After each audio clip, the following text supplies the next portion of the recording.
2001નો સંસદ હુમલો, 26/11નો મુંબઈ હુમલો અને 2025નો પહેલગામ હુમલો આ બધા હુમલાના મૂળ 1999ના IC-814 હાઈજેકિંગ સાથે જોડાયેલા હતા. 31 ડિસેમ્બર 1999 ઇન્ડિયન એરલાઇન્સની ફ્લાઇટ IC-814ને હવામાં જ હાઈજેક કરવામાં આવી અને તેને અફઘાનિસ્તાનના કંદહાર લઈ જવામાં આવી હતી. હાઈજેક કરનાર 5 આતંકવાદીઓ હતા અને તમામ પાકિસ્તાન સ્થિત ઇસ્લામિક જૂથ હરકત ઉલ મુજાહિદીન સાથે જોડાયેલા હતા. આંતરરાષ્ટ્રીય દબાણ અને 176 મુસાફરોના જીવ જોખમમાં હોવાને કારણે ભારતને 3 આતંકવાદીઓને મુક્ત કરવાની ફરજ પડી હતી, જેમાં ઓમર સૈયદ શેખ, મુશ્તાક જરગર અને મસૂદ અઝહર સામેલ હતા.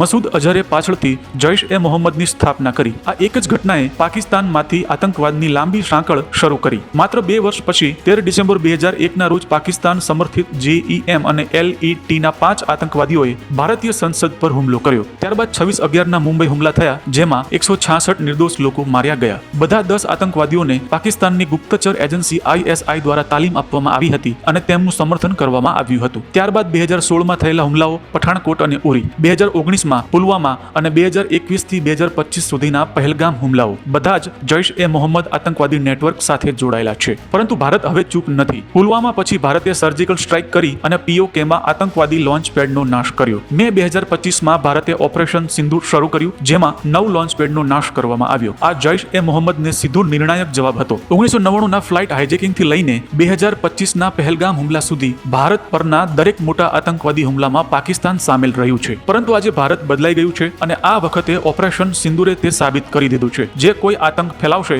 તેનો જવાબ તેના જ ઘરમાં ઘૂસીને આપવામાં આવશે.